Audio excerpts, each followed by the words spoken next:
շուտով կսկսենք։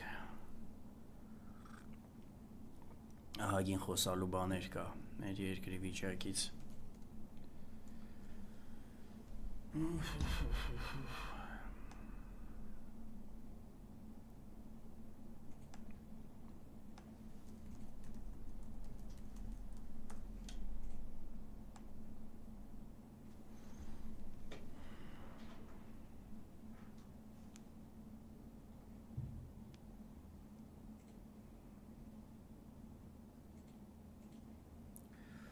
Բարի երեկո, ընկերներ, սա կամաց սկսենք, խնդիրը իդեպ ինչ չի, որ շատ մարդ հավաքվի, խնդիրն են, որ տեխնիկապես ամեն ինչ ճիշտ լինի, մի աջուտակար կարահոն հիմա չեմ հիշի, ինտերնետում դրացա, որ քիչ մարդեր գալի համերգին, ասում էր ոչինչ, ես սիրում եմ դատարկ բաներում նվագել, թե ակուստիկան ավելի լավ է, իրականում չէ բնականաբար, ինչքան շատ մարդ է լսում, պետքան լավ, որովհետև խոսացողի խոսալու իմաստը իր խոսացածը տեղ հասցնելն է, եթե չկան այլ հետին իմաստներ, դրա համար պետք է շատ մարդ նայի, բայց միևնույն ժամանակ պետք է նաև գնահատել այն մարդկանց, ովքեր քո հավատարիմ հետևորդներն են, հիմա մի հատ համոզվենք, որ Facebook-ում էլ ենք live-ի մեջ,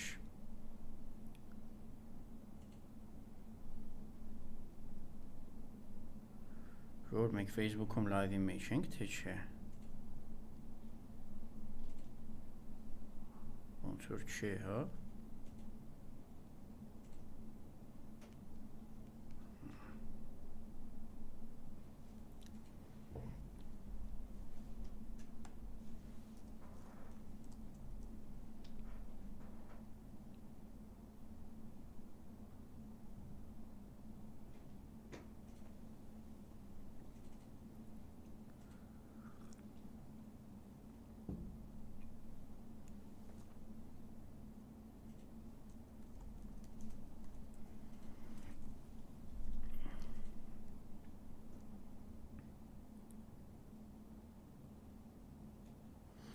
լավ,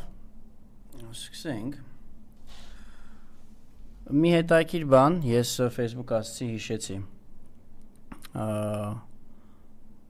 Facebook-ում հիմա եթե մտնեք Էլբակյան Էդգար, իմ գլխավոր նկարը, իմ նկարը չի, ես գլխավոր նկարս փոխել եմ և այնտեղ Պաչոտնի Արշակ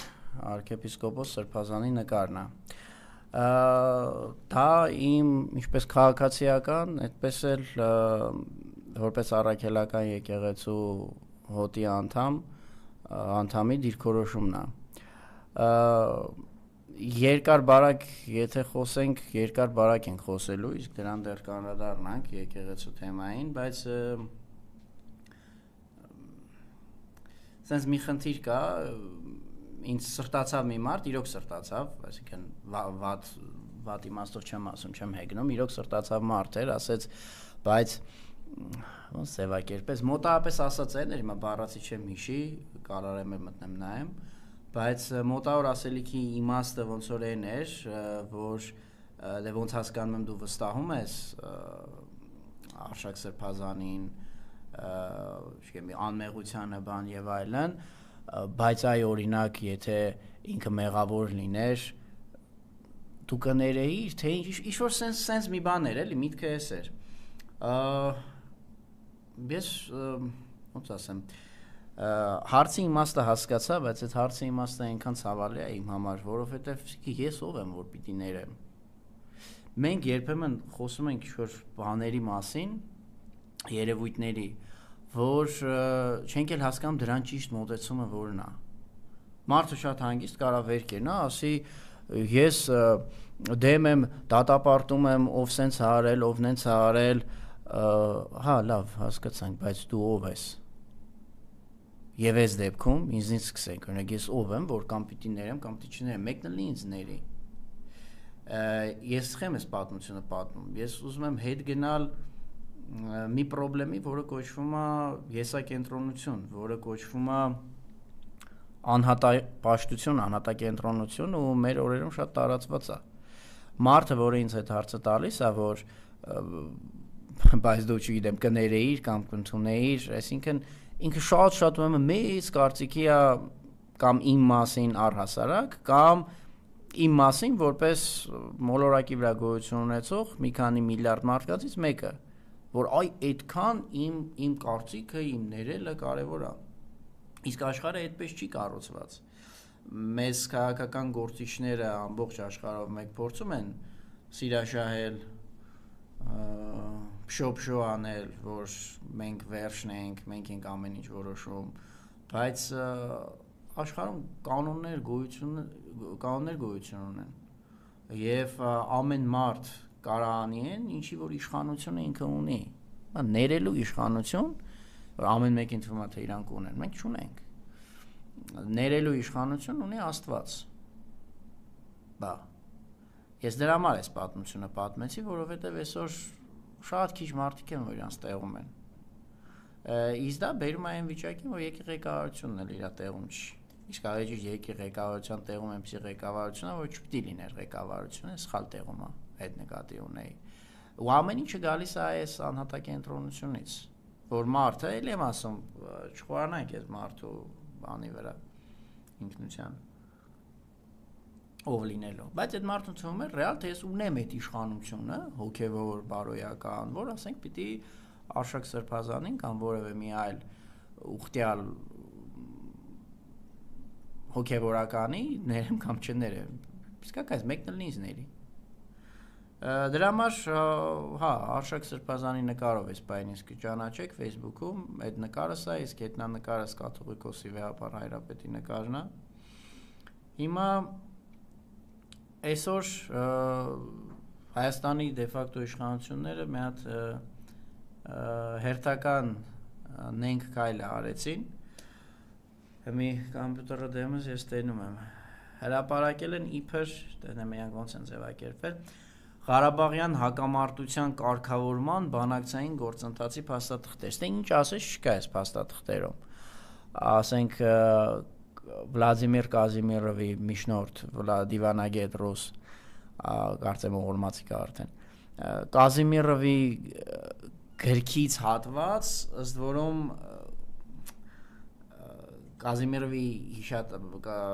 Կազիմիրովի հուշագրական տիպի սայթից վերցրած, դե փաստաթուղթը տակը նայեք, երևում է, էլի, որ բանը արված, retrieve արած բանից Կազիմիրովի սայթից։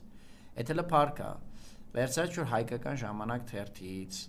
ու դա ներկայացնում է որպես բանակցային գործընթացի փաստաթղթեր։ Եթե ձեր հաշկով էլ է սա անգել, ես ձեզ հավաստիացնում եմ, որ սրանց մի մասն է փաստաթուղթ, ըստ որում, այսինքն մենք որևէ երաշխիք չենք կարող ունենալ, որ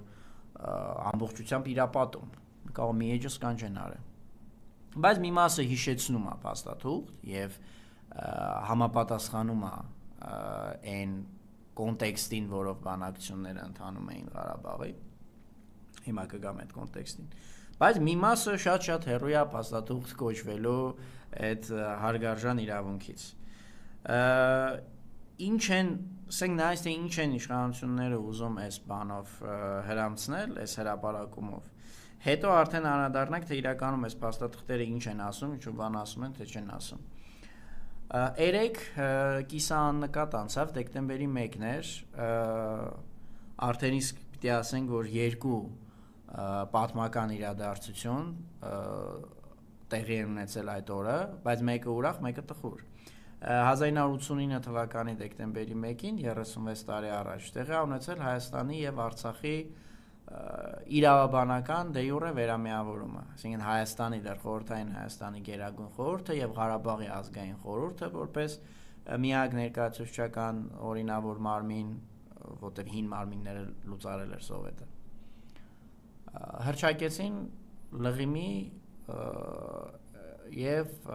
խորհրդային Հայաստանի Հայկան ԽՍՀ-ի վերամիավորումը եւ այդ օրվանից սկսած Լղիմի բնակիչների վրա սկսեցին տարածվել հայկական քաղաքացիության իրավունքները, որից ի դեպ իրենք օգտվում էին ոչ ամբողջ ծավալով, բայց զգալի ծավալով օգտվում էին մինչև 2023-24 թվականները։ օրինակ հայկական անձնագրով ճամփորդել, դա էլ է չէ իրավունք։ Հիմա որ դու ուզում ես մի երկիր մտնես, քեզ ասում են հա բայց դու ով ես, հանում ես ցույց ես տալի քո հայկական անձնագիրը։ Ընտրությունների Հայաստանում 95 թվականից սկսած չէին մասնակցում Արցախի հայերը, այդ իրավունքից զրկված էին, որ էլի սխալ է, բայց հայկական քաղաքացիության իրավունքների մի զգալի պաշարից կൂട്ടակային, կենսաթոշակային, ճամփորդություններ, այն թոթոլ բաները էլի դրանից օգտվում էին։ Հետո 24-ին իրենք համատարած 100,000-ից ավել մարդ զրկվեց քաղաքացիությունից աննախադեպ մի բան։ Հիմա ինչ հիմքով որ իրանք են զրկվել քաղաքացիությունից, նույն հիմքով յուրաքանչյուրս կարող է զրկվի։ Ուղղակի ես դե ֆակտո իշխանությունը կանգնեցին, ասին դա ուղղակի ճամփորդական փաստաթուղթ է, հիմա էլ չենք տալիս։ Այսինքն դա քաղաքացիություն չի։ Ես ինչ երաշխիք ունենամ, որ իմ անձնագիրը ճամփորդական փաստաթուղթ չի համարվի էլի իրանց կողմից։ Գնամ 58 տարի մարդու իրավունքներին եվրոպական դատարանում դատվեմ։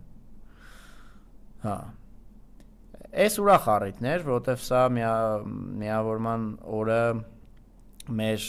շարժման հանգրվաններից մեկն էր եւ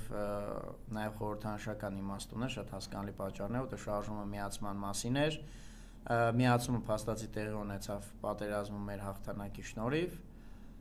մնացածի մասին հեսա էլի կխոսենք, մի հատ տխուր բանին գամ։ Տխուր բանն է, որ 3 հենց էլի դեկտեմբերի 1, բայց արդեն 2025 թվականը մի օրական է հələ որ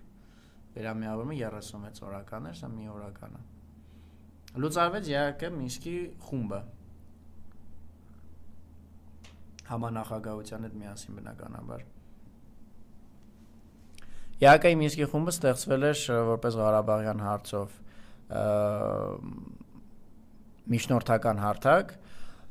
եթե ես կարճ ասեմ, որ պատմական դասախոսության չվերածվի այս ամեն ինչը, մենք նորմալ էինք, օքեյ էինք այդ հարթակի հետ, թուրքերը նվնվում էին։ Էս է կարևոր իմանալ։ Երբեմն բաներ կան, որ իրականություններ կան, ասելիքներ կան, շատ պարզ են։ Եթե թշնամին մի բանից դժգոհում է, փնփնթում է, մի բան չի սիրում, մի բան ատում է, ուրեմն այդ կողմը լավն է։ Առանձին դեպքերում բացառություններ կարող են լինել, բայց որպես կանոն սա օրինաչափություն է։ Եվ այդ օրինաչափությունից բացառությունները նույնպես հաստատում են օրինաչափությունը։ Չէին սիրում իրանք Մինսկի խումբն, Մինսկի խմբի համանախագահությունն էր,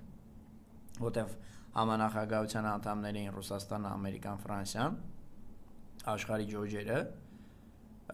բայց Ադրբեջանը ուրիշ ձևով էր մեկնաբանում, ասում էր, հա, հասկացանք աշխարհի ջոջերն են, բայց լավ, հիմա մենք ու կրակը չենք ընկել, Ռուսաստանը Հայաստանի ռազմական դաշնակիցն է,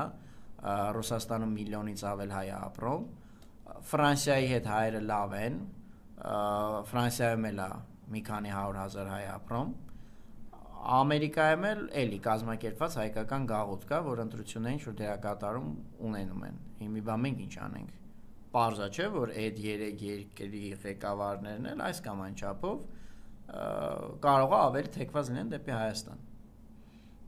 Ու միշտ դժգոհում էին, ասում են եկեք փոխենք, եկեք ՄԱԿ-ի հարթակ տեղափոխենք եւ երբեք հաջողության չէին հասնում Հայաստանի նախկին նախագահների օրոք։ 3 այդ ամեն ինչը լուծարվեց Հայաստանի դե ֆակտո իշխանությունների ակտիվ ներգրավմամբ, համաձայնությամբ, որտեղ առանց համաձայնության դա չէր կարող լինել, եւ Ադրբեջանի երջանկության ներքո։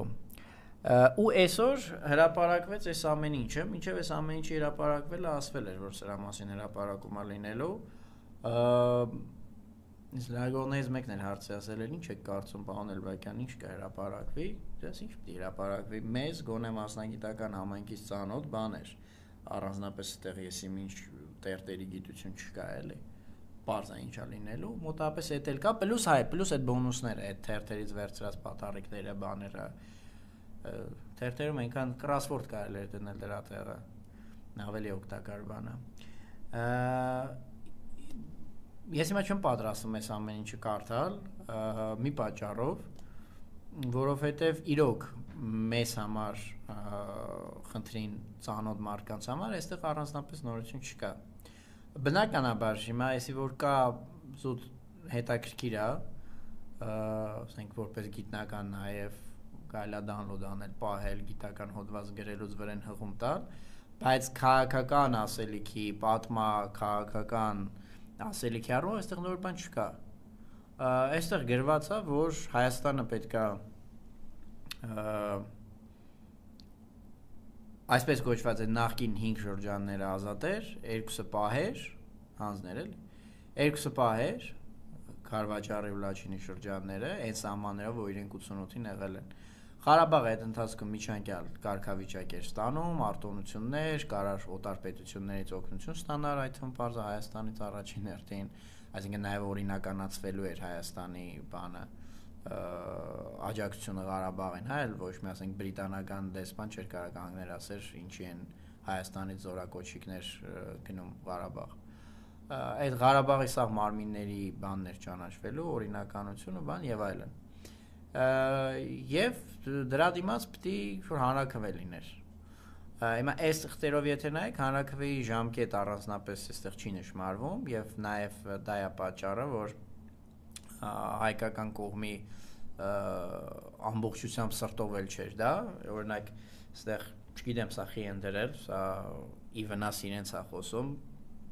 երրորդ նախագահ Սերժ Սարգսյանի նամակը Պուտինին ապրիլյան պատերազմից հետո 16 թվականի օգոստոսի 5-ին նեմարտը բառացի ինչ է ասում, մի րոպե, հա, եւ մադրիդյան սկզբունքները եւ այսպես կոչված Կազանյան փաստաթուղթը թեպետև ամբողջությամբ չէին համապատասխանում հայկական կողմի պահանջներին եւ ակնկալիքներին, այնուամենայնիվ որոշ չափով բան էին, բալանսավորված էին։ Այսինքն այստեղ նաեւ երևում է, որ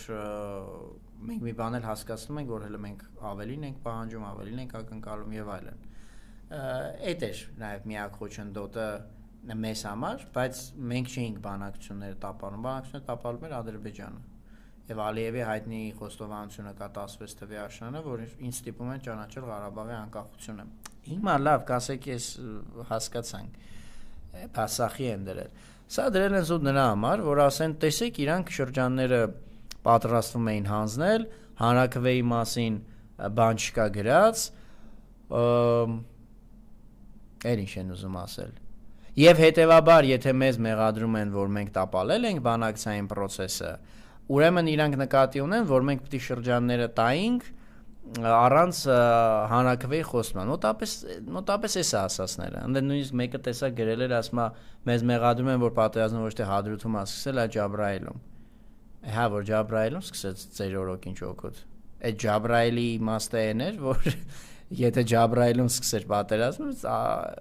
պատերազմ վարող լներ էլի այս կողմից։ Ոչ թե համալրումը դադարեցնող, հայտնի պետի Ափաշկյարը սաղ աշխարհը գիտի, որ համալրումը դադարեցվել է մի քանի օր անց, մոբիլիզացիան, կամ զինված ուժերի կիրառման մարտական պլանը գործի չդնող, դե տենց ինչ, տենց ուզում է Աղջաբեդիում սկսեր պատերազմը, ուզում է Կուրի այն մյուս ապում սկսեր, մեկը պարտվելու էինք։ Նեզ մի հատ խրոխտ նոտայով են այդ բանանով, որ մեր ջանքերի շնորհիվ, մեր ոչ մի թիզականության, հաղթականության շնորհիվ պատերազմը սկսեց Ջաբրայիլում, ոչ թե Հադրութի սարերում։ Եվ որ սկսեց ինչ։ Կամ եթե դուք տես ոչ մի թիզական եք, տես Ջաբրայիլիստ եք, բայ մախեք Ջաբրայիլը Ստեփանակերտի հետ միասին Ադրբեջանի մաս ճանաչում։ Մեկ բան են անում, 1920 թվի հետ են համեմատում, հիշեցի, վրդովվեցի։ Համատում են 1920 թվի հետ, այս ժամանակ դաշնակցությունն էր Հայաստանի ղեկավարը, այս երկու պարտությունները դնում են իրար կողք, ծեր է կառնում ժողովուրդ։ Լավ, այսքանից հետո դուք այդ ֆունդամենտալ տարբերությունը այդ երկու պարտությունների մեջ չեք տենում։ Դաշնակցությունը 1920 թվականից հետո հայտարարել է, որ Արևմտյան Հայաստանը, Նախիջևանը, Ղարաբաղը Թուրքիա ու Ադրբեջան են։ Թե դրանից հետո ոնց որ 1919 թվին Երևանում կայացած դաշնակցության համագումարում, որ ընդունվեց ծրագիր ազատ անկախ միացյալ Հայաստան։ Մինչև այսօր այդ մարդիկ հավատարիմ են այդ ծրագրին։ Ստեղ դուք տարբերություն չեք տենում դաշնակցության եւ դաշնակցության օրոք արձանագրված հայոց պարտության։ Հիմա սա էլ է հայոց պարտություն։ Այս 2020 թվին է։ Բայց սրանց օրոքա պարտությունը եղել է, պարտությունից հետո իրանք ասել են հայ, вообще-то այդ սա Ադրբեջան էր, ու вообще-то հա կարելի էր հանձնել, просто մեզ կասեիք դավաճան, պլյուս-մինուս նույն արդյունքն ելելու առանց զոհերի, ու լուրջ դուք ստեղ համացան եզրեր եք տենում 1920 թվի 2020-ի միջև։ Իսկ չկա համացան եզր։ Այնտեղ պարտվել ենք, բայց գոնե կուսակցությունը դե հետո Հայաստանի հետ ուրիշ բան տեղ ունեցավ, Հայաստանը սովետականացավ, առժամանակ այդ թեմաները փակվեցին, բայց Դաշնակցությունը մնաց Սփյուռքում։ Մնաց ու շարունակեց այդ դատը հետապնդել։ Այնքան բան, որ Սփյուռքում Դաշնակցությունն է արել, չխորանանք առանձին թեմա է այդ։ Հետեւաբար իրանք որ հպարտանում են, որ այդ տեսեք ձեզնից ինչ վատ ժառանգություն ենք ստացել, բայց դրանով հանդերձ դիմադրել ենք ու չենք հանձնելու կռիվը սկսել աջակցել, դա փարիսեցիություն է։ Որտեւ այդ կռվում դուք չեք եղել։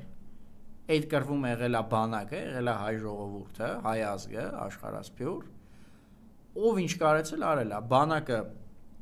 իներցիայով, այսինքն ինստիտուցիոնալ հիշողության ինչ որ կտորներով ինչ կարողացել է արել է, ու 44 օր այդ արմադային, այդ ռազմական մեքենային դիմանալ, այդ զուտ բանակի ու նրա թիկունքում կանգնած հայ ազգի շնորհքն է, բայց դուք չեք մասնակցել այդ Ջաբրայելի կռվին, որ հիմա ասում եք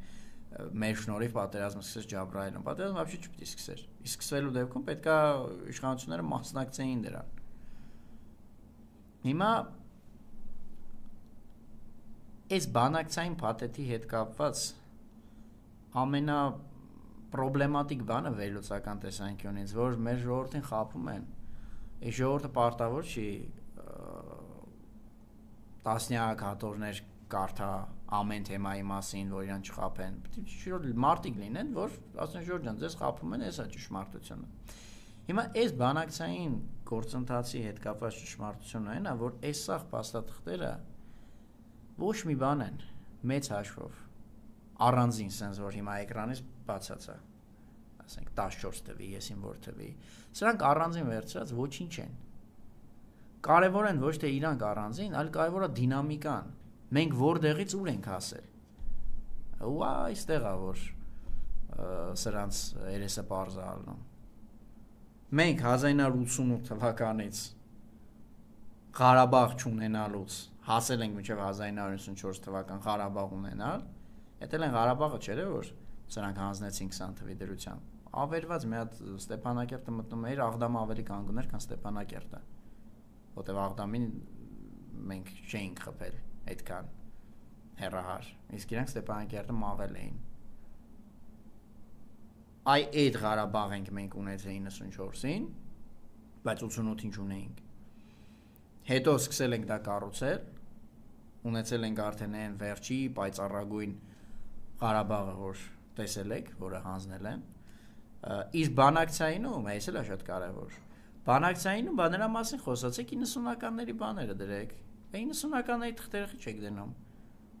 որ այդ ժամանակ Ադրբեջանը պահանջում էր, Ադրբեջանը միշտ է պահանջում, բայց թղթերում էլ ֆիքսվում էր,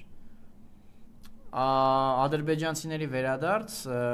Շուշի և Լաչին, բայց էլ դրեք, այդ տենց էր դինամիկան, որ իրանք նույնիսկ առանձին կոնկրետացնում էին, որ ոնց պետք է բնակիչները Շուշի գան, Լաչին գան։ Դրանից մենք ուր հասանք։ Դրանից մենք հասանք, որ արդեն այդ բաները տարալուծվեցին, արդեն բանակցային գործընթացում սաղ այդ նախկին Լեռնային Ղարաբաղի ինքնավար մարզի տարածքը, որի մեջ նաև Շուշին էր մտնում, սկսեց ընկալել որպես ընդհանուր, ախպեր 1988-ին է սա եղել։ Всё, մի առանձնացրեք։ Հիմա եթե դուք թուրքերդ ասում եք պետք է Շուշի գանք, դե հիմա Բախի են մի գյուղը չեք ասում, դե հայերն էլ կարան ասեն Շահումյան, սպասեք։ Վարչական ենք նայում, всё, լղիմը։ Սկսեցին լղիմով նայել։ Հետո ասին, ապեր հայերը ճիշտ են ասում։ Այս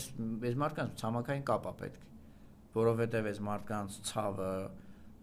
դժգոհությունը, վրդովմունքը 88 թվից սկսած նաև այդ է, որ կտրված էին, օդերը փակել էիք, նեղում էիք, հիմի մենք մերոնցով նստած ենք։ Ես բանակցային սեղանի զրույցն եմ ասում։ Սկսած 2000-ականներից։ Մարդիկ ճիշտ են ասում, պետք է մի հատ միջանց կլինի։ Ատա իդեպ անիծվեց Ադրբեջանի տարածքային ամբողջականության հերը, անիծվեց։ Այդ ասեն բանակցել են Ղարաբաղը Ադրբեջանի կազմում ճանաչելու մասին։ Իմաստը ո՞րն էր բանակցելու կանցնենք պրսնային։ Ասենք, դա մի քիչ լոգիկա էլ է, էլի, պետք բալավ ախպեր, որ այս նախկինները համաձայն բանակցում էին Ղարաբաղը հետ տալու մասին, խին բանակցում միանգամից հետ տային։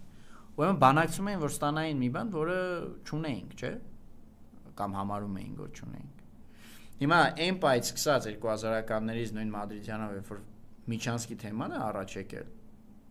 Լաչինը լինելով այդ հայտնի 7 շրջաններից մեկը դրանցից առանձնացվել է։ Ստե արդեն ընդհանրապես մոռացեք Ադրբեջանի տարածքային ամբողջականության մասին, ել ես չեմ խոսում, որ ինքնին այդ բանակցությունների առկայությունը նրա մասին էր, որ Ադրբեջանի տարածքային ամբողջականությունը ներառյալ այդ տարածքներ առնվազն կասկածի տակ է, ու կասկածի տակ է ոչ թե հայերի կողմից, այլ բոլոր նրանց, ովքեր այդ բանակցային սեղանին նստում էին ու գլուխ էին ցավացնում։ Որովհետև եթե ճանաչում ենք, դե պրոստը կգայինք վերջնագրով հայերին կասենք Ջորջանեսի Ադրբեջանին, նայեք ինչ եք անում, ընդ զորք ինչ կա չկա, սա հանեք, այս բանակցությունները անիմաստ են։ Եթե տենց էր էլի ու ալամ աշխարհը ճանաչում էր դա։ Ի՞նչն է ճանաչում, դեկլարատիվ սաղել ամեն ինչ ճանաչում են։ Ճանաչել տարածքային ամբողջականության սկզբունք արտահայտությունը այնքան ծիծաղալու է, ես հավատացնում եմ ձեզ, դա արդեն մասնագիտական հավաստիացում։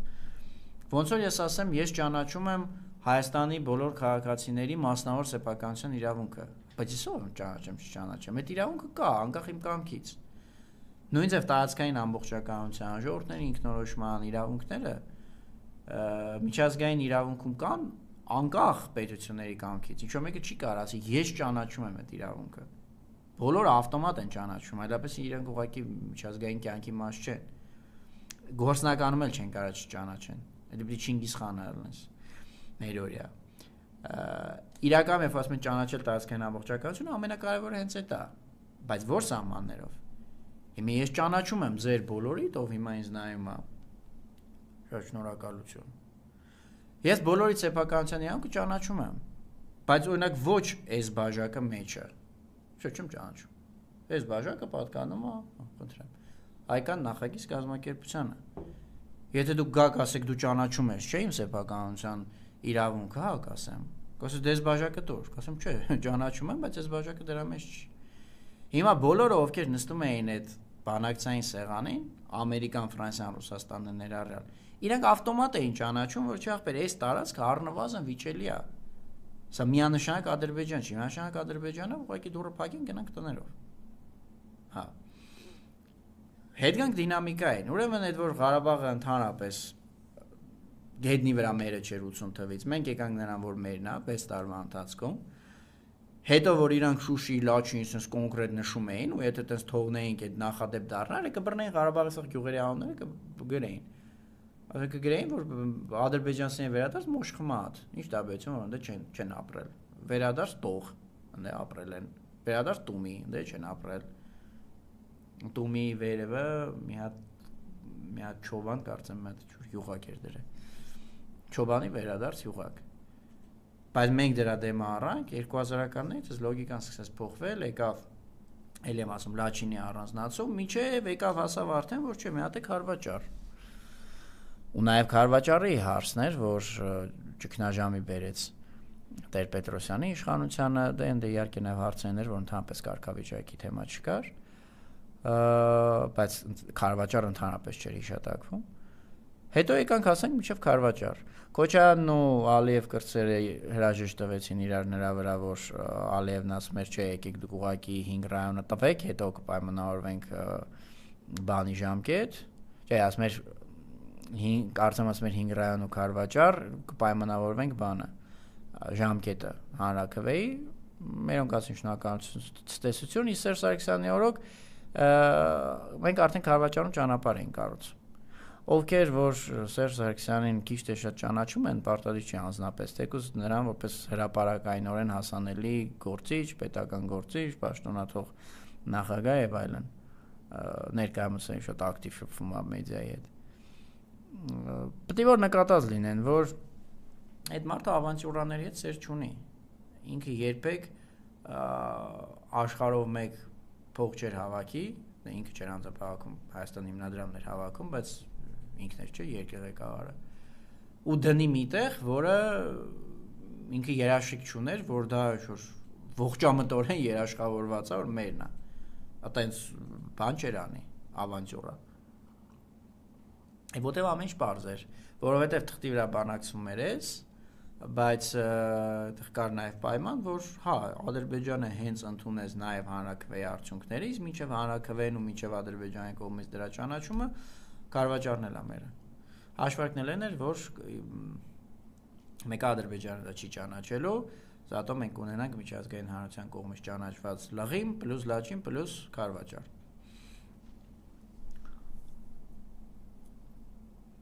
Ես հիմա չեմ խոսում նրա մասին, թե սա ինչքանով էր իրատեսական, բոլոր նրանք, ովքեր ծանոթ են իմ հրապարակային գործունեությանը, իմ քաղաքացիական դիրքորոշմանը, ապա 10 տարուց ավել այն չի փոխվել եւ չի էլ փոխվում, եւ չի էլ փոխվի մինչեւ օրերիս ավարտը, իրական ճիշտ ռազմավարությունը ընդհանրապես ոչինչ հանձնել չպատրաստվելն էր։ Այսինքն կարելի էր բանակցել ամեն ինչի մասին, ամեն ինչի, բայց իրականում չպատրաստվել դրան։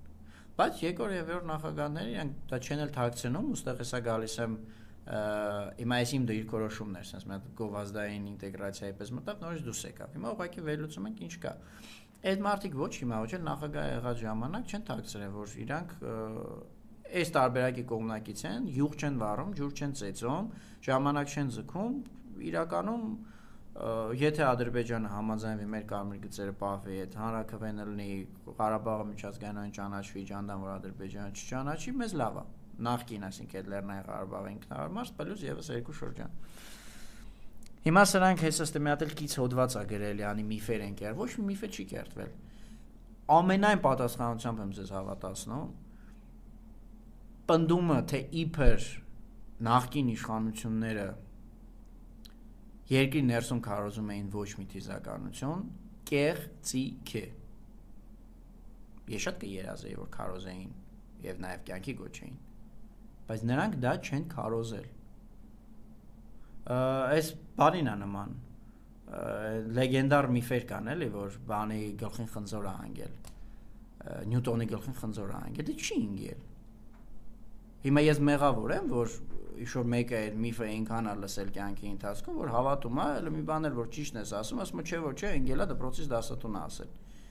Հիմա ուզում եմ միլիոն անգամ կրկնի, որ իրանք քարոզել են ոչ մի թիզականություն, չեն քարոզել։ Ապացուցեք, ապացույցնուր է։ Այդ տարիներին հասարակությունն էր ոչ մի թիզական։ Ու դա իդեպ խոսում է էլի նրա մասին, թե համեմատաբար այսօրվա հետ համեմատած ինչքան լավ էր մարդկանց վիճակը, որտեղ եթե քո ակնկալիքների նշաձողը բարձրանում է, ուրեմն վիճակը քիչ թե շատ լավ է, ոչ թե այսօրվա պես որ ասում են այն տանկ, միջանցքն էլ տանկ, հատե գալիս են թողանց տեղ ապրեն, առաջ էլ էին ապրում։ Այո, հասարակությունը ոչ մի թիզական էր։ Անում էր, արվում էր դա, խթանվում էր դա իշխանությունների կողմից, չէ։ Ոնց էր ստացվել, տենց ինքը իրան 94 թվականից ահագին ժամանակ էր անցել, այդ տարածքները քիչ թե շատ յուրացվել էին, ազատագրված տարածքները, բնակություն կար, պլյուս մենք դες պատերազմի սարսափի մեջ չէինք ապրում, ոնց որ հիմա են դիտավորյալ պահում, փորձում պահել մեզ այդ սարսափի մեջ, կոպիտ ասած մարդիկ ասում էին, հա բայց հաց ու ջուր չեն ուզում այդ հողերը, մեզ իսկ տանք որ ախպեր, մեր հողերն է։ Ադրբեջանցի կողմեն, որ քոչվորեն արեստացին պետությունն է, չենք տալի։ Դա եղել է բնականորեն։ 2000-ականներին տես չէր, 2000-ականների սկզբին ավելի շատ օրինակ կային բաներ, զիջման կողմնակիցներ։ Կամած բնականորեն այդ փոխվեց։ Նույն օրինակ ճիշտ քարտեզը, որ ճիշտ քարտեզը էլի 41000 քառակուսի կիլոմետրը։ Այդ ճիշտ քարտեզը գիտեք, դից իշխանություններն են ներդնել տվել, չէ՞ մի քանի ակտիվ լրագրողներ, բլոգերներ, մտավորականներ կարելի այդ բառով ասել, որ սկսել են դռնեդուր գնալ հեռուստատեսությունների եթերով, ասել դրեք, առաջին էլ իդեպ ողորմածիկ բաններ դրել, Տիգրան Կարապետյանը, ԱԼՄ-ի։ Այն ինչ որ արել են նախկին իշխանությունները, իրանք ուղղակի ակտիվ չեն դիմադարձել, ակտիվ չեն հակառակվել դրան, թեխի այդ ուրիշ բան է, բայց սրանք սարեր ձորեր են, որ իրանք քարոզել են ոչ մի թիզականություն, բայց փաստորեն այսպես տարակած վիճակ էր, մենք էլ եկան գլուխներս բռնեցինք, վայ, ասենք մամա ջան, բայ մեզ ոնց պիտի անենք, մենք է գիտեինք, մենք պապագան ոչ մի թիզական ենք, լավ, դե հələ փորձենք իրոք, մենք էլ ոչ մի թիզական ենք, վայ, դե չստացվեց, կռիվը սկսեց Ջաբրայելում, բայց ավարտվեց Երևանում։ Դա սենց չի, չէ՞։ Չեն կարոզ այդ մարդիկ։ Անկեղծ հավատացել եմ, որ ճիշտն է սա։ Էլի մի կողմ եմ թողնում իմ կարծիքը։ Հիմա նորից, բայց ես հետ եմ գնում դինամիկային։ Ուրեմն 88 թվից մենք եկել հասել ենք մինչև Քարվաճարում ճանապարհ սարքել,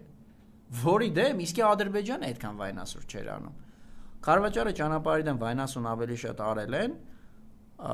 օտարերկրյա ազդեցության ներքո գործող հայկական փոքր խմբեր։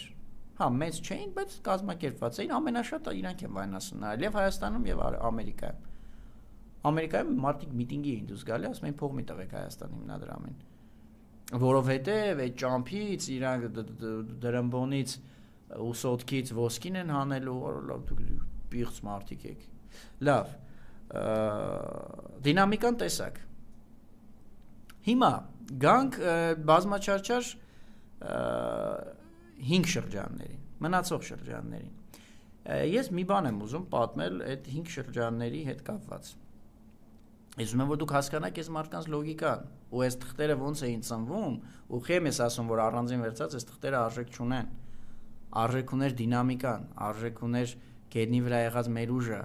արժեք ուներ, որ այն ժամանակ երկիրը քանդողները երկիրը չքանդեին, որոնց մի զգալի մասը հիմա իշխանությունը դարել։ Մի անգամ ես ուղիղ այդ հարցը Սերժ Սարգսյանին տվեցի։ Գիտական հետաքրքրությունից ելնելով։ Ասի, պարոն նախագահ, գիտեք, բնականաբար, այս դինամիկան 88 թվից մինչև Շուշիի Լաչինի վերադարձ, թուրքերի հետ գալը այնտեղ, մինչև Մադրիդյան եւ արդեն ձեր օրոք դուք ճանապարհ եք սարքում։ Հիմա սա հետևանքա ոչ այնքան կամ ոչ միայն բանակցային ինչ-որ բանի, նվաճումների, այլ նաեւ գետնի վրա, այսինքն մեր պնդանալու։ Ճիշտ է, ասես ճիշտ է։ Ասի լավ, իսկ եթե դուք շարունակեիք իշխանության մնալ, չլիներ այն ինչ-որ եղավ, ինչ եք կարծում, նա կարող է ինչ-որ մի օր գար, որ այդ նույն տրամաբանությամբ, որով Քարվաճարներ կապել այս թեմային, չէ, Քարվաճարը մենք ոնց էինք այդ թեմային կպցել, ասել ենք դե էդ էլա կարևոր, էդ էլա կապում Ղարաբաղը Ադրբեջանին, ընդ ջուր, բանա, հավելյալ անվտանգային երաշխիք, քելեքելը էդ էլ չհանձնենք, հələ Ադրբեջանը թող մի հատ ճանաչի, հարց չկա, հանձնենք մնա Լաչինը։ Ասի կարող է այդ նույն լոգիկայով, օրինակ Կուբատլուն էլ կպներ, ասենք դե Կուբատլուն էլ է պրինցիպի կապում, Հադրութի են վերևները, Շուշին կապում է Սյունիքին, անվտանգային հարց է, դե լիքը գյուղեր կան, որ Սյունիքի ու Կուբատլուի սահմանին են, եկեք հələ նավսակի հետ էլ չտանք, դառնա 5+2-ը դառնա 4+3, Ադրբեջանը եթե շատ ճանաչի, հարց չկա, տանք մնա Լաչինը։ Այսինքն նկատի ունեի, որ այս դինամիկան ինքը դրական էր ու մեր օգտին էր։ Կարող շարունակվեր, թե տենց ոնց որ Քարվաճարի վրա ստոպ էինք տալու։ Հա, ասեց Էդգար ջան, ինչի՞ չէր կարող որ։ Ճիշտ ասում, այդ կախված է մեր ուժից, թշնամու, նաև Թուրքիան բնականաբար այդ հաշվարկի մեջ ընդհանուր վիճակը, բալանսը, աշխարհի նիստուկացը, բայց հա։ Ու այդքան այն մտքով էր ասում, որ բայց խի չէ, ինչի է զարմանում կամ ինչի վստահ չես, հո մենք չուզող չենք կոպիտ ասած, հնարավորություններ կանենք։ Սա է եղել մոտեցումը։ Այս մարդիկ բանակցել են այն գետնի վրա եղած վիճակից հենվելով, որ իրանք հաշվարկել են, տեսել են։ Էլ եմ ասում, ես իմ կարծիքը դնում եմ մի կողմ։ Ես ոչ մի թիզական եմ, ինչ ճանաչողները դա գիտեն, մինչև այսօր եմ տենց, հավելին ես պնդում եմ, որ այսօրվա կյանքը մեզ ցույց տվեց, որ պետք է լինել ոչ մի թիզական, որ մենք անկում ապրեցինք ոչ թե ոչ մի թիզական լինելու պատճառով, այլ ղայդին ոչ մի թիզական չլինելու պատճառով, ազգբանակ չլինելու պատճառով չհասցրենք լինել, տարյուկ ես մի տարի հազիվ այդ ծրագիրը տևեց ազգբանակը ու ֆունդամենտալ արմատներ չգցեց։ Սա է անկերներ իրականությունը։ Վերացեք այս մանր-մունր թղթերից, թե որևէ նոր բան չկա, էլ եմ ասում։ Ու այս մարդիկ երբեք գտեք, էլի, գտեք, մի հատ Քոչանից կամ Սարգսյանից հարցազրույց գտեք, չնայած մի հատը քիչ է, այս ձև բարդ թեմայի համար մի հատը քիչ է, երկու հատ գոնե գտեք։ Որ իրանք ասում են, որ մենք ոչ մի բան չենք տալու։ Այս նույն օրերին, որ Պուտինին այս մարդը այս նամակը գրել է, այդ նույն օրերին հիշում եմ այն Երևանում տեղի ունեցած բարեկապահական ծառայության գնդի գրավումից, զինաթափումից բանից հետո նախագահականում հանդիպում եղավ, հիմա չգիտեմ, այս Պուտինին գրելու օրն ա եղել մի օր էս կոմենկոմ, երևի Պուտինին գրելուց հետո։ Դե մտավորականներ էին հավաքվել, լրագրողներ, ինչ որ սաստավեր։ Այդտեղ օրինակ ինչ ասել Սերժ Սարգսյանը, ասել է մեզ մեղադրում են այսպես ասած հողեր հանձնելու մեջ, մենք երբեք չենք դիտարկել առանձին վերցած հողերի հանձնման հարց։ Հա, չեք ջոգում արդեն ինչ ասում։ Ուզում ասի մենք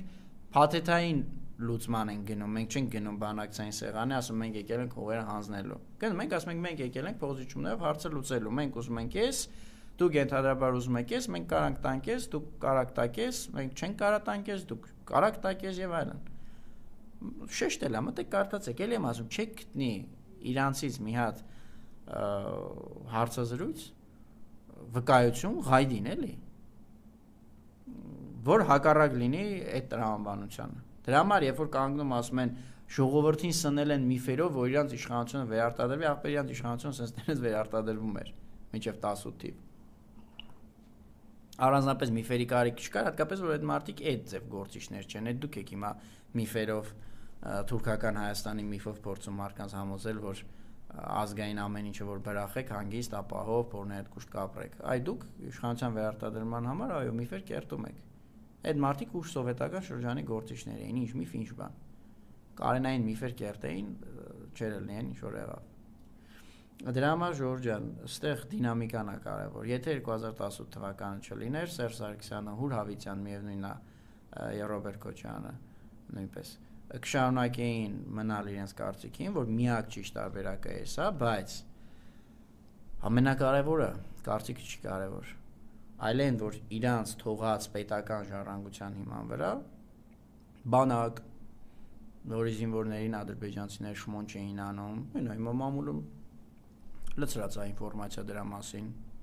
Ես էլ եմ լսել, ես չեմ հրապարակել, շո մարդիկ որ լսել են, հրապարակել են, ինձ պակաս վստահելի մարդիկ չեն, միգուցե ավել, ես էլ եմ լսել։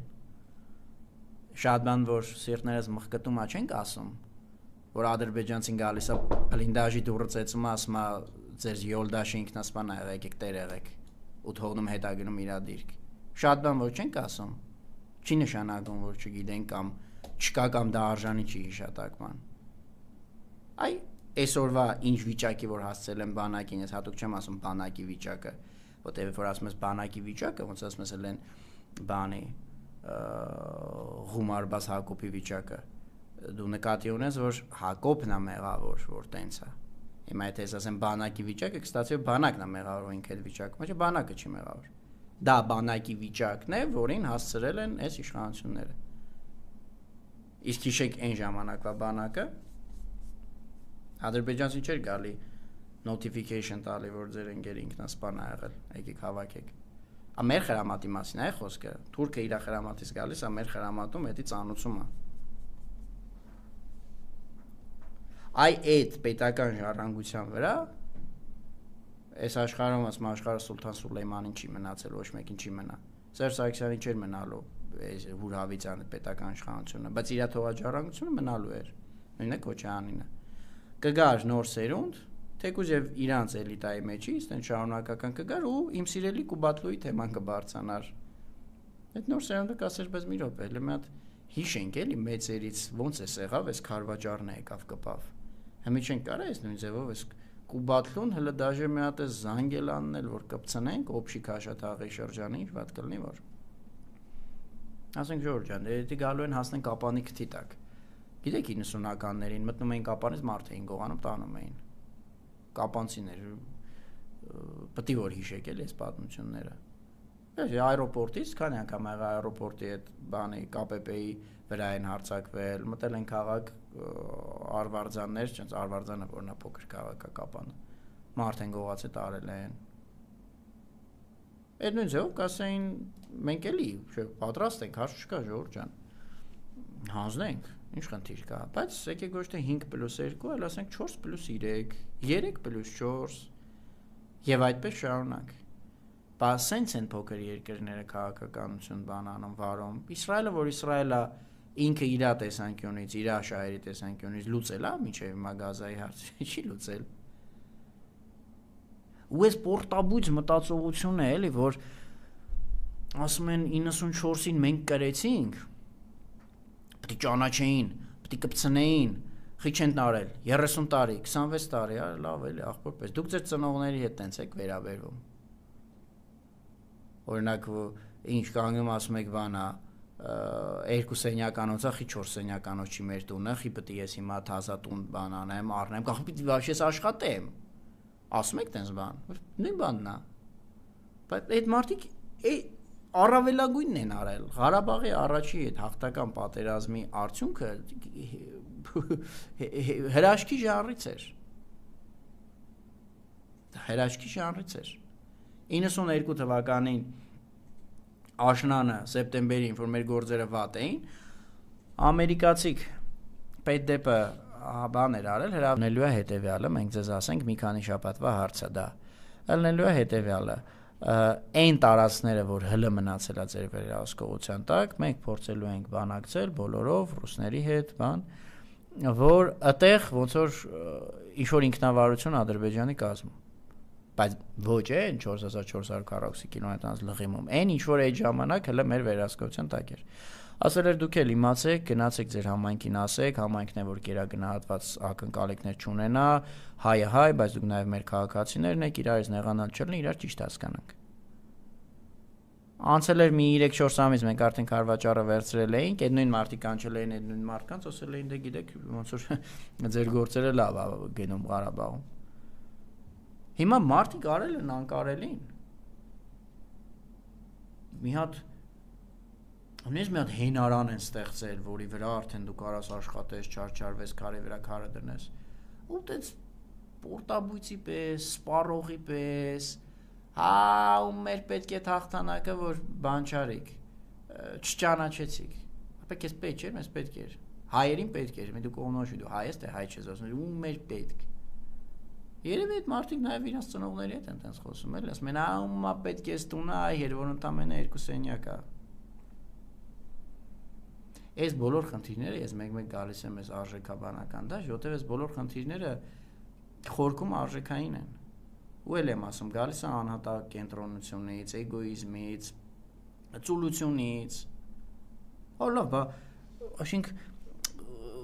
փարասիրությունն էլ լավ բան չի, բայց օրինակ մեջները այդ փարասիրությունից էլ չկա, որ ասեք, դե իրանք, ասենք Ղարաբաղն են բան արել, բայց ասենք չեն կարես է ճանաչել տան, մենք է վիզ դնենք ճանաչել տանք։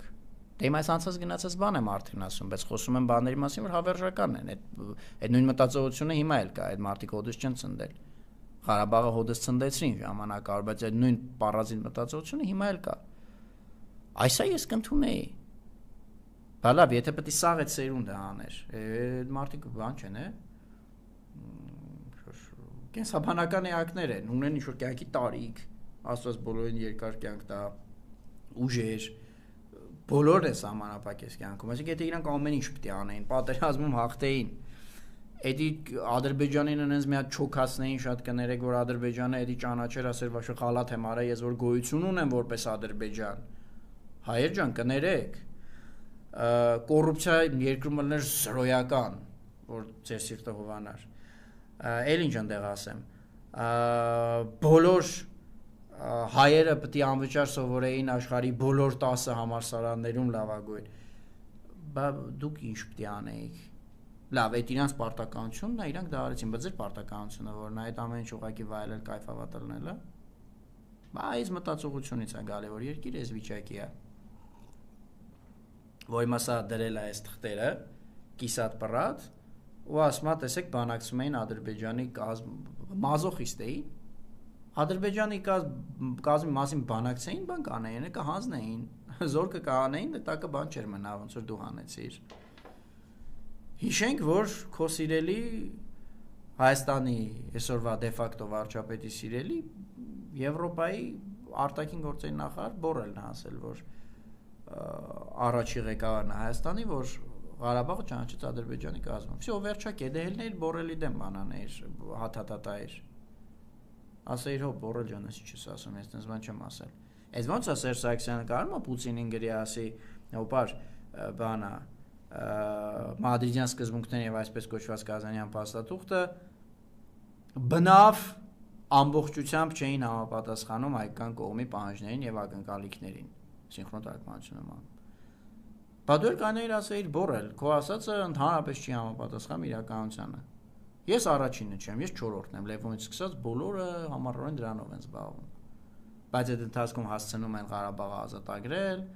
իրանցով անել, այդ ընթացքում չեն հանձնում, շարունակում են մի հատ էլ ծաղկեցնել, բա ասեիր։ Այնպես որ այս թեմային վերջակետ դնենք, այս փաստաթղթերը աղբեն այս տեսքով, սենց մատուցված ունեն չնչին արժեք մեզ համար հետազոտողներիս համար, բայց հասարակական դիսկուրսի տեսանկյունից սա առ-ոչինչ է։ Եվ նաև քողարկում է, որ երեկվա այդ Մինսկի խմբի լուծարման թեման, ոնց որ միջազգայինում իրանք թեման փակեցին, մի հատ էլ ուզում են տենց թոթոլ վերջակետ դնել ներսում, որ всё, բրծանք ձեր Ղարաբաղից, հա։ Всё, այս թղթերը գնացեք, կարդացեք, դրել են 99 թվի թուղթը, դա թուղթ չի, դա իրանց հղում են անում գիտության մեջ շատ բան է, մուխանատ բան է, ինքնահղումը։ Դու ինքդ քեզ ես հղում անում, հա, հասկացանք, հղում ես ամիջով բանի, որ արդեն տպվել է ռեցենզիա անցել, բայց ինքդ քեզ ես հղում անում, մի անգամ արդեն այդ գրել ես խես նորից գրում։ Հիմա հղում են անում իրանք իրանց թերթին 99 թվին ինչ-որ տարբերակ են դնում, որ մեղրի էր հանձնվում։ 2001-ի տարբերակը դրեք։ Դաժե 2001-ի տարբերակը Քիվեստի, ես մոռացա այդ Քիվեստի հիշատակել, Քիվեստն էլ է շատ կարևոր հանգրվան այս դինամիկայի ճանապարհին, որտեղ Քիվեստում ֆիքսվեց նախադեպ, որ Ադրբեջանը բանակցել է, վերջում չի համաձայնվել, բայց բանակցել է, ու միլիոն հատ վկա կա դրան, այն մասին, որ Ղարաբաղը միանալու է Հայաստանին։ Հանրաքվե, ուշացած հանրաքվե, մոտարկված հանրաքվե չկար, կարճ կոնկրետ էր։ Ղարաբաղը, նախնի Լղիմը եւ Լաչինը միանում են Հայաստանին։ Սա ինչով էր կարևոր, որպես նախադեպ։ Այսինքն որ պահին Ալիևը կանգներ ասեր ու կանգնում էր ասում էր, որ անընդունելի է մեզ համար մեր ազգային արժանապատվության ոտնահարումն է, Ղարաբաղը, մեր սերունդները, Ղարաբաղ ասելով գիշերները քունը չի տանում, ցանկացած հայ ղեկավար կարող կանգներ ասել աղբորպես։ Այդ գիտենք էլի, ասում ես լուրերով, նայում ենք, քո փոխարեն մենք ենք վազգում, գոնե բանակցային սեղանին, այդ հեքիաթը մի ասա։ Այսինքն ուզում ես ասես քո հերը ազգային ձեր ադրբեջանական ազգային արժանապատվությանը հարված հասցնողներից մեկն է, որ եկե մեր հետ բանակցում էր, որ Հայաստանի մաս դառնա, որպես լուրջ մարդ ես։ Գիմոներս ավարտել, ես ինչեր ես ավարտել։ Այ դրանով էր Քիվեստը կարևոր։ Բայց այն ինչ որ Քիվեստում ա եղել 2001-ին, ընդ այդ մեղրի տարբերակը չկար։ Կար էստակադայի տարբերակ։ Միլիոն անգամ խոսացել է Քոչյանը դրա մասին։ Այս թեմայով շան հացը կտրեցինք։ Կան ասելու բան կա։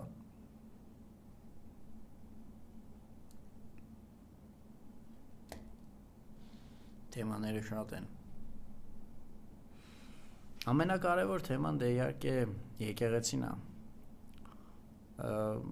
Ինձ դժվար է մի քիչ այդ թեմայով խոսել, որովհետև շատ նուրբ հարց է,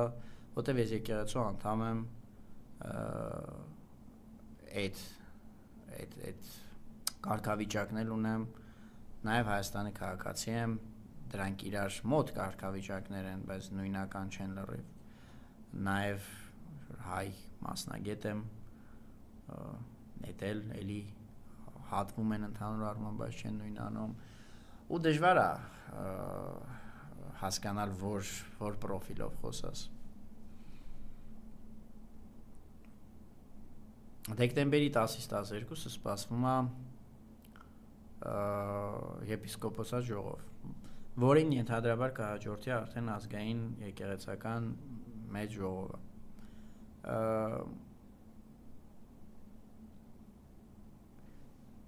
Բազմաթիվ մեջբերումներ կարելի է բերել Աստվածաշնչից, բայց եթե խոսքս պիտի ուղղեմ այն եպիսկոպոսներին, որոնք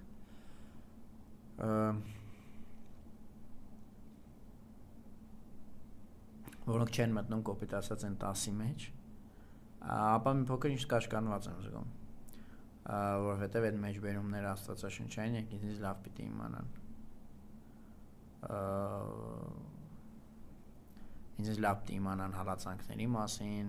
ինձ լավ պիտի իմանան ինչպես Քրիստոսը խոստացավ, որ առաքյալներին մարդկանց դատաստանին են հանձնելու եւ չարչարելու են Քրիստոսի անվան համար եւ ստիպելու են, որ զրպարտեն Քրիստոսին, ոնց որ հիմա եպիսկոպոսներին կանչում են, չարչարում են, ասում են զրպարտեք կաթողիկոսին։ Այդ բոլորը ինձ լավ պիտի իմանան։ Դրա համար զուտ իմ կոչն է երևի ավելի որպես հայ, ուղղակի հայ մարդ, հայ ազգի ներկայացուցիչ։ Մենք բոլորս կարող ենք սխալական լինել մեր բովանդակյանքի ընթացքում, ավելին մենք բոլորս ենք սխալական, մենք բոլորս ենք մեղսավոր եւ անմեղ մարդ ընդհանրապես չկա, բայց եւ չունենք էլ մեծ առումով այդտեղ ընտրություն, չկա մի մարդ, որ ընտրում է լինել մեղսավոր թե չլինել, մարդու բնույթն է ինքնին այդպիսին մարդ չի կարող ընդհանրապես մեղ չի գործել, բայց լինել ուխտին հավատարիմ թե ոչ, նման ընտրություն արդեն կա եւ դա յուրաքանչյուրս հասուն կյանք ոտք դնելու առավել եւս զինվորական կյանք, պետական կյանք, եկեղեցական կյանք մուտք գործելուն պես ամեն օր այդ ընտրությունը բախվում է։ Երբեմն այդ ընտրությունը կարող է լինել շատ թեթև, քանի որ չկա չարչարանք, չկա հալածանք, չկա նեղություն, չկա գայթակղություն, դու շատ հեշտ ես ընտրում ուխտին հավատարիմ մնալը։ Բայց իրական մարտիկը, զենքի մարտիկը, ծառայության մարտիկը, Աստծո եւ հոգեվոր սպասավորության եւ եկեղեցվո մարտիկը Երևան է գալիս հենց փորձության, նեղության, չարչարանքների եւ գայթակղության ժամին։ Ես իմ որդեական խոնար խոսքն եմ ուղղում ձեզ նաեւ որպես հայ եկեղեցու հետևորդ, մնալ ձեր ուխտին հավատարիմ։ Մեծ հաշվով ավելի մեծ բան ձեզնից չի ակնկալում, որտեղ ուխտին հավատարիմ մնալու պարագայում սև ու սպիտակը շատ պարզ է։ Ով է ներեկեղեցական կյանքից ներս արդար, ով է կարգազանց կամ ով է տիրադավ, ինչպես ձևակերպեցին Բագրատ եւ Միքայել arczepiskopos-ները։ Ժորժան, խոսալու թեմաներ շատ կա, բայց այսօր երևի կամած ավարտենք, այսօր շատ խոսացինք բանակցայինից, դե բնական է, որտեվ թեման է դեր, սորվա թեման է դեր, բայց կա նաև ընտրությունների հարց, վերնագրի մեջ գրած է YouTube-ում, միասնականության հարց, ով իրավունք ունի մասնակցել ընտրություններին, ով իրավունք չունի, օրինակ ինձ որ հարցնեն ով կուզես չմասնակցի ընտրություններին, ես կասեմ ԿՊ-ն։ Ինձ եթե ասեն ըստ քեզ,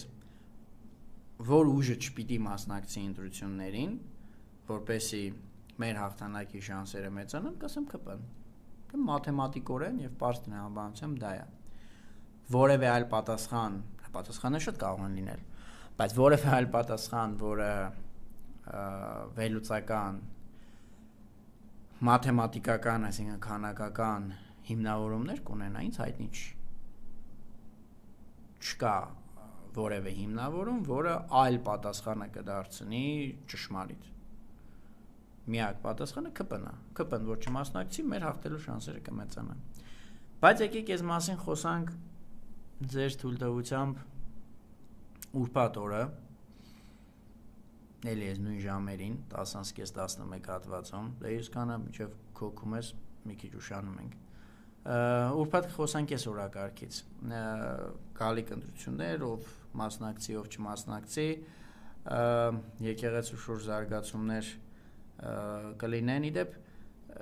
գրեք, եկեղեցու մասին գրեք, տարածեք, այս պայքարը, որ մեջ մենք գտնում ենք, շատ հյուծիչ է, ինչ որ պահից արդեն ամենանվիրալ պայքարողն էլ բժժում է, շոուլից ընկնում ասում է, հալա, բայց ես գրում եմ, ասում եմ, տարածում եմ, կիսում եմ, ցույցի եմ գնում, մեջ ինչ կա։ իրանք 7 տարի է, այսքան տարի եղավ, 7.5 տարի է, ինչ ուզել հասել են։ Հիմա երկար կլինի այս պնդմանը արձագանքելը, այդ պնդումը մեծ մասով ճիշտ է, բայց մի փոքր մասով է սխալ է եւ այդ կարևոր այդ փոքր մասն է, որտեղ է, որ մենք ինքներս երբեմն մեզ բան ենք անում, թերագնահատում ենք։ Դե համար եկեք մյուս անգամ խոսանք, հիմա եթե ուղղակի կար որպես իմ խորհուրդը, բարի հորդորը, եկեղեցու թեմայով այս օրին պետք է շատ գրել։ Ես բռնել եմ Արշակ Սրբազանի նկար, ընդհանրապես դել եմ իմ նկարի տեղը։ Դա դիրքորոշում է։ Դա Սարե շուրտալ չի, բայց դա դիրքորոշում է։ Իսկ իշխանությունները ուզում են, որ մաքսիմալ շատ մերպես մարդ չուզենա դիրքորոշումը արտահայտել։ Ասում եմ, չուզենալ պարտադիր չի, կամ վախացնեն մարդը վախից էլ չուզենա։ Դրան շատ տարբեր ձևեր կան։ Հա, ձևերից մեկը նաև դա է։ Բայց ինքնին անզորության զգացում, ապաթիա հրահրելը ամենալավ ձևն է, որ քեզ վախացնելու կարիք էլ չլինի, դու արդեն իմաստ էլ չտենաս քո դիրքորոշումը հայտնելու։ Այդ ամենալավ ձևն է։ Որտեւ ինչպես Աստված է ասել, մի վախեցեք նրանցից, որ մարմինն են սպանում, բայց հոգին սպանել չեն կարող։ Վախեցեք նրանցից, որ հոգին են սպանում։ Իրենք ուզում են մեր հոգին սպանել։ Պինդ եղեք, վերջում ամեն ինչ լավ է լինելու, իսկ եթե լավ չի, ուրեմն դեռ վերջը չի։ Կհանդիպենք ուրբաթ։